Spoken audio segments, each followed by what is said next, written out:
going back to the Hulkster, though, I had a really fun conversation with my wife over the weekend, and we were talking about the whole Hulk Hogan Real American Beer promotion that went down on that Raw Netflix premiere and everything. And I was telling her, I said, from a marketing standpoint, I just don't understand why WWE would put Hogan, how did they did not have the foresight to, and before anybody, okay, we're rehashing, but this comes with a really fun twist. You guys will like this. Just hang with me.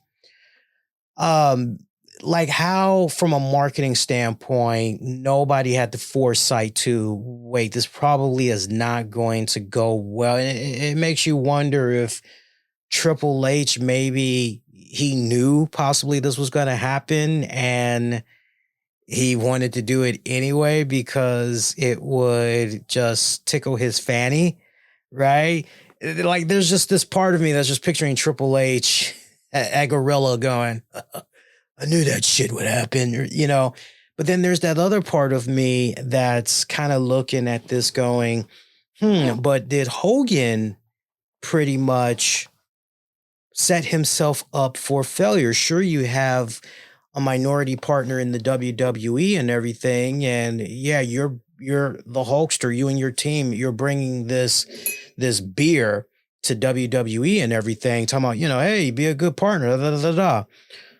One thing that was just is the fact that, wow, how come it wasn't Stone Cold Steve Austin and his Broken Skull IPA? Like, that's amazing that they and WWE weren't able to. And right down to the point, you notice that ever since Triple H has taken over, like nothing with Stone Cold Steve Austin. Like, it's like Stone Cold Steve Austin does not exist in the Triple H Paul Levesque era. I hope that changes very, very soon, but just something to kind of have in the back of your head. Let's keep talking about this Real American Beer stuff.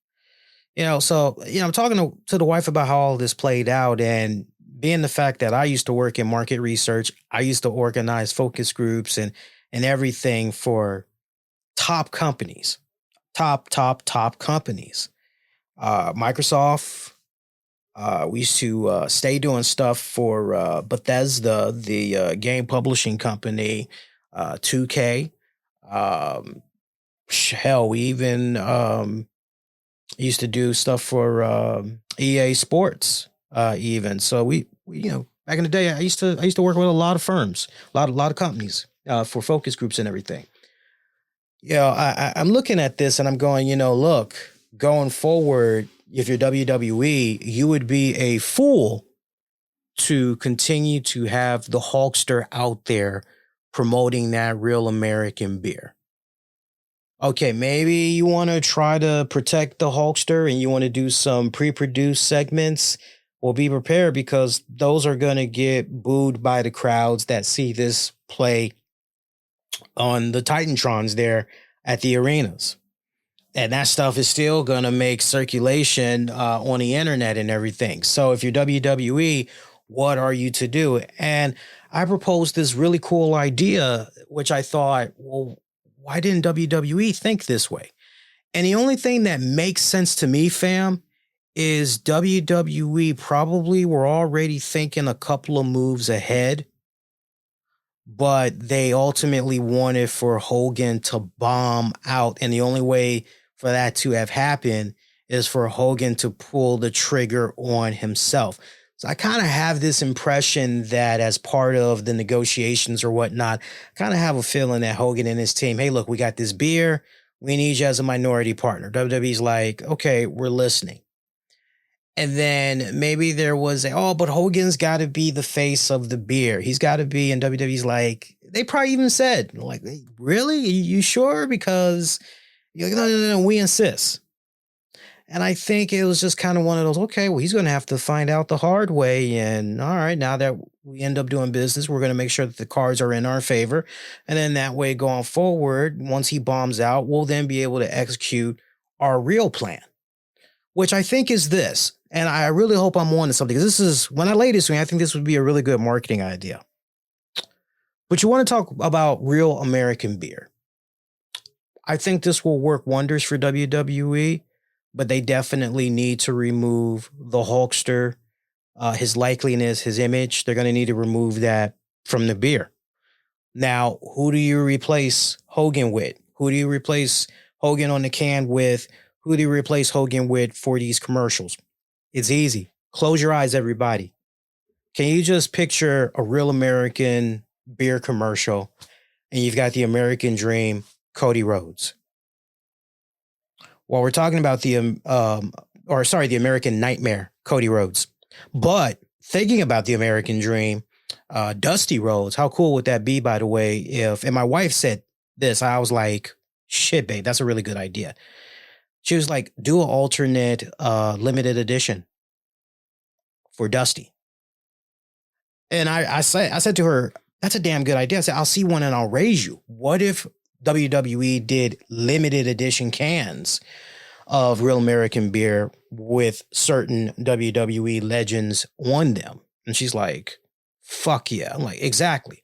So just imagine the whole, reimagined marketing for this beer. You got Cody Rhodes do a limited edition can with Dusty.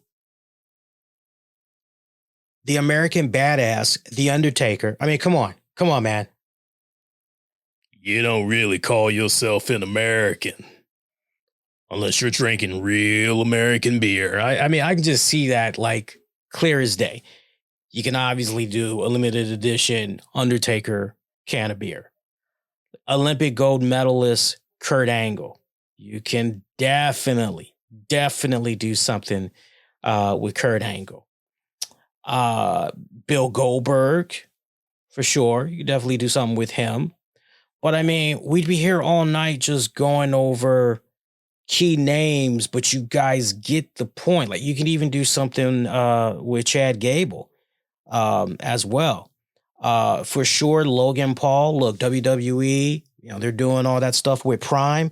You don't think Logan Paul will return the same gesture and, okay, yeah, real American beer, let's do that. Pat McAfee, my God, and just his respected base, and what they could do in promoting real American beer.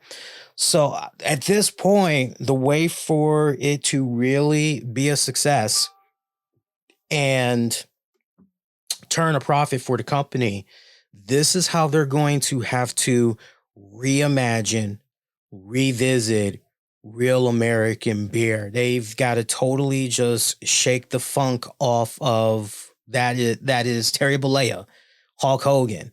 And that's the only way they're really going to be able to push forward.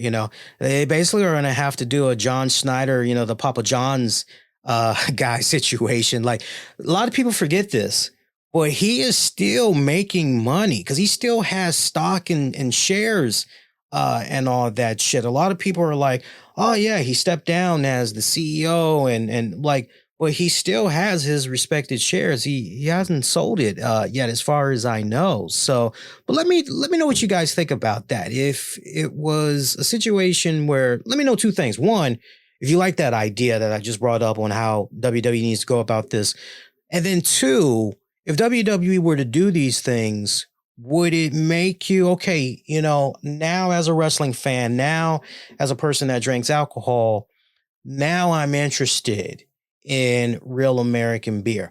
And I think we'll follow up with a poll. I'll probably put up the poll maybe 24, 48 hours after the show, have it out for on demand and on the downloads. I think then we'll go on ahead and put the poll out. And hey, all right, now you guys have had some time to think about it. What say you? And we'll revisit it next week because I'm definitely curious. But I definitely feel we're on to something here. So hopefully WWE will look into doing those things. I just can't believe it. We certainly appreciate the support.